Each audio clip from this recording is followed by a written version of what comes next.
ದ್ವಾರಕೆ ಶ್ರೀಕೃಷ್ಣ ಪರಮಾತ್ಮನ ಕರ್ಮಭೂಮಿ.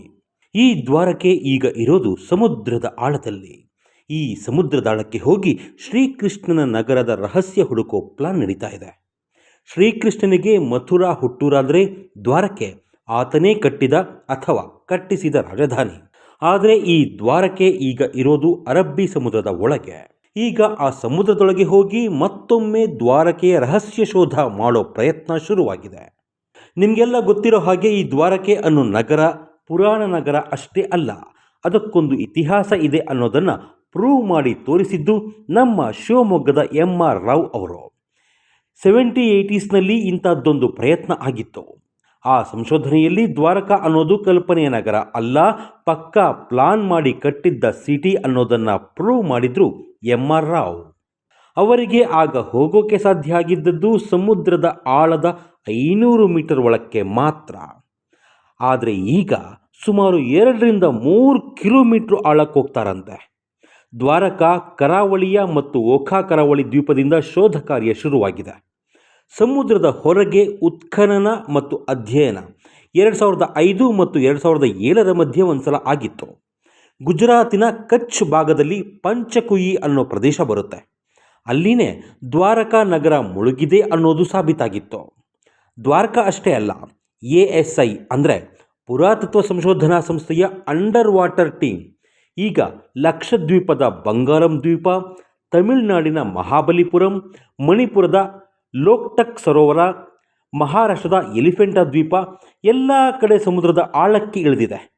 ಮಥುರಾ ನಗರ ಬಿಟ್ಟ ಮೇಲೆ ಶ್ರೀಕೃಷ್ಣ ದ್ವಾರಕಾ ನಗರವನ್ನು ಕಟ್ಟಿದ ಅನ್ನೋದು ಮಹಾಭಾರತದಲ್ಲಿ ಬರೋ ಕಥೆ.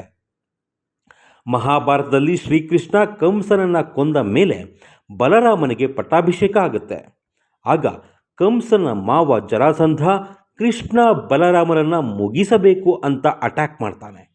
ಆದರೆ ಶ್ರೀಕೃಷ್ಣ ಯುದ್ಧಕ್ಕೆ ನಿಲ್ಲೋಲ್ಲ. ದ್ವಾರಕೆಯತ್ತ ಹೋಗಿ ಒಂದು ಹೊಸ ನಗರವನ್ನೇ ಕಟ್ಟಿಸಿ ಯಾದವ ಸಾಮ್ರಾಜ್ಯ ಸ್ಥಾಪನೆ ಮಾಡ್ತಾನೆ. ಮಹಾಭಾರತದ ಕೊನೆಗೆ ದ್ವಾರಕಾ ನಗರವನ್ನು ಸಮುದ್ರ ನುಂಗುತ್ತೆ ಅನ್ನುತ್ತೆ ಪುರಾಣ. ಆಗ 500 ಮೀಟರ್ ಅಂದರೆ ಅರ್ಧ ಕಿಲೋಮೀಟರ್ ಆಳದ ಸಮುದ್ರದ ಒಳಕ್ಕೆ ಹೋದಾಗ ದ್ವಾರಕಾ ನಗರದ್ದು ಎನ್ನಲಾಗ್ತಿರೋ ಎತ್ತರದ ಗೋಡೆ ಕಣ್ಣಿಗೆ ಕಂಡಿತ್ತು. ಇನ್ನಷ್ಟು ಆಳಕ್ಕೆ ಇಳಿದರೆ ದ್ವಾರಕೆಯ ಇನ್ನಷ್ಟು ಸಾಕ್ಷಿ ಪುರಾವೆಗಳು ಸಿಕ್ಕಬಹುದು ಅನ್ನೋದು ಮುಳುಗು ತಜ್ಞರ ಅಂದಾಜು.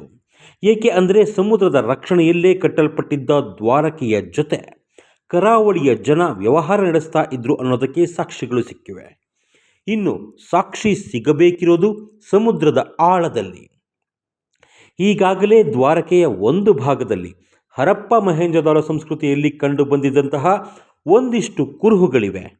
ನೀರಿನ ಅಡಿಯಲ್ಲಿ ಇಡೋ ಕಲ್ಲಿನ ಆ್ಯಂಕರ್ಗಳು ಸಿಕ್ಕಿವೆ. ಅವು ಪ್ರಕೃತಿ ಸೃಷ್ಟಿಯ ಆ್ಯಂಕರ್ಗಳಲ್ಲ. ಕಲ್ಲಿನ ಆ್ಯಂಕರ್ಸ್ ಅಂದರೆ ಕಲ್ಲಿನ ಸರಪಳಿ ಮಾದರಿ ಎಂದರ್ಥ. ಆದರೆ ದ್ವಾರಕೆ ಅನ್ನೋ ನಗರ ಇತ್ತು ಅಂತ ಹೇಳೋದಕ್ಕೆ ಇಷ್ಟು ಸಾಕಾಗಲ್ಲ ಅಂತಿದ್ದಾರೆ ಪುರಾತತ್ವ ತಜ್ಞರು. ಈಗ ಪುರಾತತ್ವ ಇಲಾಖೆಯ ಅಂಡರ್ ವಾಟರ್ ತಂಡದ 5 ಸದಸ್ಯರು ಸಮುದ್ರಕ್ಕೆ ಧುಮುಕಿದ್ದಾರೆ. ಪ್ರೊಫೆಸರ್ ಅಲೋಕ್ ತ್ರಿಪಾಠಿ ಅನ್ನೋರು ಲೀಡರ್ಶಿಪ್ ಮಾಡ್ತಿದ್ದಾರೆ. ಆ 5 ಜನರ ಟೀಮಿನಲ್ಲಿ 3 ಮಹಿಳೆಯರಿದ್ದಾರೆ. ಅಪರಿಜಿತಾ ಶರ್ಮಾ, ಪೂನಂ ವಿಂದ್, ರಾಜಕುಮಾರಿ ಬರ್ಬಿನಾ ಅನ್ನೋರಿದ್ದಾರೆ. ಇವರೆಲ್ಲ ಸಂಶೋಧನೆ ಮಾಡಿ ಇತಿಹಾಸದ ದಾಖಲೆ ತೆಗೆದುಕೊಟ್ರೆ ಶ್ರೀಕೃಷ್ಣ ಅನ್ನೋನು ಕೇವಲ ಪುರಾಣ ಅಲ್ಲ, ಇತಿಹಾಸ ಅನ್ನೋದನ್ನು ಸಾಬೀತು ಮಾಡಿದಂಗಾಗುತ್ತೆ.